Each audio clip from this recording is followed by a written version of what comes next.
ଜନ ଦୁଷ୍ଟମାନଙ୍କ ମନ୍ତ୍ରଣାରେ ଚାଲେ ନାହିଁ, ଅବା ପାପୀମାନଙ୍କ ମାର୍ଗରେ ଠିଆ ହୁଏ ନାହିଁ, କି ଅବା ନିନ୍ଦକମାନଙ୍କ ସଭାରେ ବସେ ନାହିଁ। ମାତ୍ର ସଦାପ୍ରଭୁଙ୍କ ବ୍ୟବସ୍ଥାରେ ଯାହାର ଆମୋଦ ଥାଏ ଓ ଯେ ଦିବାରାତ୍ର ତାହାଙ୍କ ବ୍ୟବସ୍ଥା ଧ୍ୟାନ କରେ, ସେ ଧନ୍ୟ। ଯେଉଁ ବୃକ୍ଷ ଜଳସ୍ରୋତ ନିକଟରେ ରୋପିତ, ସେ ସୁସମୟରେ ଫଳ ଉତ୍ପନ୍ନ କରେ, ଯାହାର ପତ୍ର ହିଁ ମଳିନ ହୁଏ ନାହିଁ, ଏପରି ବୃକ୍ଷ ସଦୃଶ୍ୟ ସେ ହେବ। ପୁଣି ସେ ଯାହା କରେ ତାହା ସଫଳ ହେବ।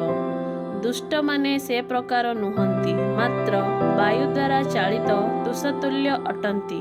ଏହେତୁ ଦୁଷ୍ଟମାନେ ବିଚାର ସ୍ଥାନରେ ଅବା ପାପୀମାନେ ଧାର୍ମିକମାନଙ୍କ ମଣ୍ଡଳୀରେ ଠିଆ ହେବେ ନାହିଁ। କାରଣ ସଦାପ୍ରଭୁ ଧାର୍ମିକମାନଙ୍କ ପଥ ଜାଣନ୍ତି, ମାତ୍ର ଦୁଷ୍ଟମାନଙ୍କ ପଥ ବିନଷ୍ଟ ହେବ। ଆମେନ୍।